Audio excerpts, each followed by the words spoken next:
Some of you might be reading this title and looking at the thumbnail and thinking, hang on a minute, how is a one-child policy related to bachelor villages in China? Some of you might be wondering what the actual hell even is a bachelor village, and others may be wondering, why is this white girl telling me about China's one-child policy?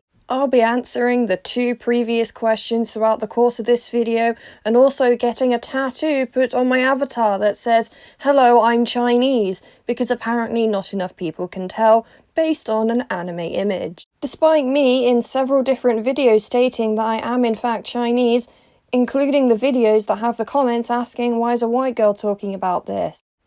I just have to throw a little bit of shade at the people that couldn't be asked to watch videos all the way to the end to figure out that, oh, she's not white.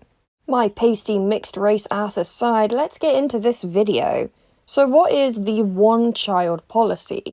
This is something synonymous with China. When you ask somebody who is not from China, is not Chinese and knows nothing about China, they'll probably still know about the one-child policy because of how bonkers it was, but the majority of these people will never hear about how it epically failed, ethically and, well, practically.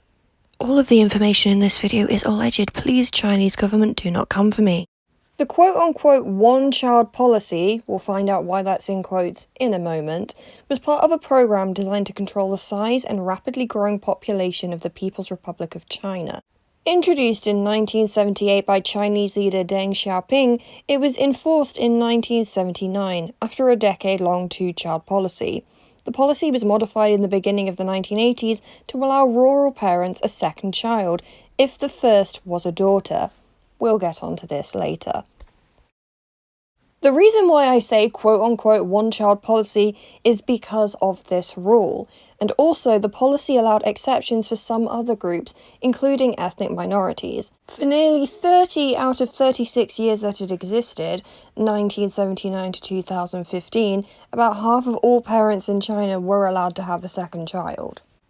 The one-child policy was enforced in various different ways, from giving rewards to families and certificates who obeyed the one-child policy, to making those who did not pay fines. There would also be the threat of being fired from your job if you worked in civil service and had more than one child when the policy didn't include you. As of 2015, this is no longer in effect. There is now 2 children allowed per household for everyone in China. Even if half of the population of China were permitted to have 2 children, those who were not faced horrific human rights violations. This included children being confiscated from their parents if discovered that they had one more child than they should have and didn't meet the criteria for being allowed to have 2 children. I'm also going to have to substitute certain words and phrases in this video because YouTube doesn't like them, so please don't take this as me trying to trivialize or make fun of these issues and experiences. Very sadly and devastatingly, Chinese women would also be forced or pressured to yeetus the fetus. They basically had to forfeit their right to choose what to do with their bodies and what to do with their potential future children. It was devastating. There were also additional problems surrounding the one-child policy and its compatibility with Chinese culture. Traditionally, it is the eldest son's duty to care for the parents when they grow old. And if you're only allowed one child, and that child is a girl, who's going to take care of you when you're old? These ancient traditional values still hold true to many people in China. Of course, this isn't speaking for all Chinese people, but it was a definite factor in the problem that we're about to discuss. With many Chinese parents having a preference for a son, they began to yeetus the fetus after 8 weeks if they noticed that it was going to be a girl. In an effort to combat this, China made it illegal for parents to be able to be informed of the sex of their baby before it was born, but doctors could still be bribed to perform the scan and tell them what it would be. Alternatively, many Chinese girls would be abandoned at birth, left on street corners, on the roadside, and left at the doors of orphanages. In the short term, women were given a lack of control over their own bodies and their own fertility and right to reproduce, and many baby girls suffered the consequences of it by being abandoned. In the long term, however, things were only going to get worse. With the desired gender of a baby being male and girls being discarded, there became a very, very unequal ratio of men to women. It is estimated that today there are 30 million more men in China than women. China has a very strong emphasis in its culture regarding family. Depending on where you are in China or your family, the ideal age of marriage is between the ages of 20 to about 28, though in some areas if you turn 26 without being married, your family members may side-eye you. This is twofold. Probably because back when this was established as an ideal age, life expectancy was significantly shorter.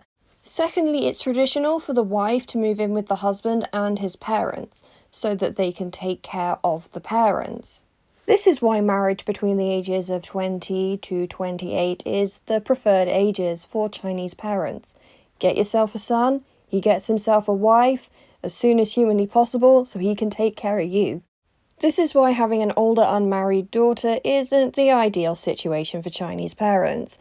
When a Chinese family has a daughter, there's a saying that goes, it is ploughing somebody else's field, because that daughter will go on to live in another family's home and take care of them. But oh, have the tables turned, because for every 100 girls born in China, there are between 115 to 130 boys born. Too many men, or one could say not enough women, depending on your outlook. This has led to the occurrence of so-called bachelor villages, where these men are known as Guānggùn, and I've probably pronounced that incorrectly, I'm very sorry. It essentially means broken branch, or dead branch in Chinese. These are men who are so far unsuccessful in finding a bride, and therefore are considered to be dead branches, one who will never spread the branches of his family tree. One such village is called Laoya, which literally means old duck. Some of these men are only around 30 years old and are considered too old.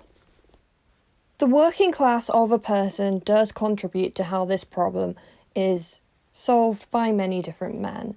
Those who live in cities in more wealthier areas are turning to matchmaking services. These services have always been around, but since the need of wives is increasing, they have skyrocketed. Finding a wife in rural areas for poorer Chinese men is kind of a double-edged sword. Number one, you're going to need the money in order to pay a matchmaker to find you a bride, and number two, the wife is probably only going to choose you if you have enough money. These girls have their pick of men. They can literally choose the richest, the most handsome, the most sophisticated man out there. It's literally kind of a girl power moment that was born out of misogyny. All of the cards are now in the hands of the girls and their families, because families, parents still do have a say a lot of the time when it comes to daughters and their suitors, and they can afford to be picky now. They have the negotiation power. They have the girl. A further problem for these poorer Chinese men in rural areas are that it's traditional for the man to pay for the wedding. The husband's family pays for the wedding, or the husband pays for the wedding. So you have to have the money to hire a matchmaker if you aren't in a populated area where there are lots of women around. You have to have the money in the first place to display to the woman that you are secure financially and can take care of her, and then also you have to pay for the wedding. So you can understand why these rural men in China are fairly desperate. They need to have a wife, they need to spread the branches of their family tree in order to keep their family name alive and for their parents not to hate them forever. Having children is very important, and having a family in China is very important. It's a source of honour. Some of the attempted solutions by these men in rural areas range from fair play to yikes. Many of these men will move to city areas to seek out work, one to earn money, and two to meet girls. This is also sort of backfired as SA occurrences in workplaces that primarily were mostly made up of women have increased. One thing that I did find fairly humorous that I'll link down below is when I watched a documentary and it talked about the increasing amount of men working in electronic repairs, and this guy was pissed that there were more men there. He said it was an issue because apparently men are less precise than women, they work harder, and they learn quicker. It was simply just such a strange juxtaposition to women being traditionally those that stay at home, being the homemaker, and having baby boys. To hear that, I thought it was a laugh. And God knows we're going to need a laugh because I'm going to move on to some more dark things. Human being is becoming an increasingly prominent problem because of the lack of women. Men will go overseas, they will go to different countries and bring a wife back. And some of the times these women don't know anything about the lifestyle of their now husband. They are led to believe that their husband is rich and they're going to have a great life and everything's going to be amazing. And they get back and they're on a farm in the middle of nowhere. Disingenuous. In even more extreme events, there have been cases of women being kidnapped and taken into China's borders. In 2019, Chinese police rescued approximately 1,100 Southeast Asian women in raids to crack down on human trafficking. This has also been an occurrence within China, Chinese wives being taken and sold to other Chinese men across the country.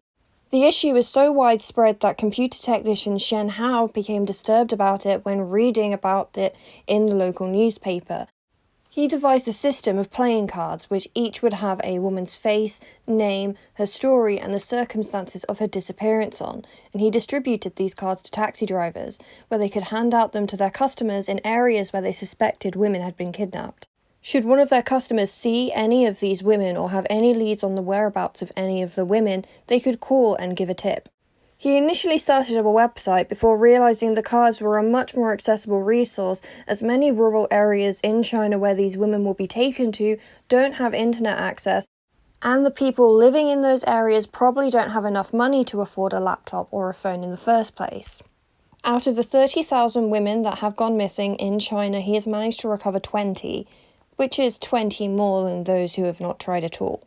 Further widespread problems can even reshape the entire structure of China due to its aging population. In about 20 years' time, it's going to jump from about 1.6 working adults to support one retiree because of the big population boom. Overall, in its 35-year-old policy, urban and rural area families were the most affected. Those poorer were the most impacted by this policy.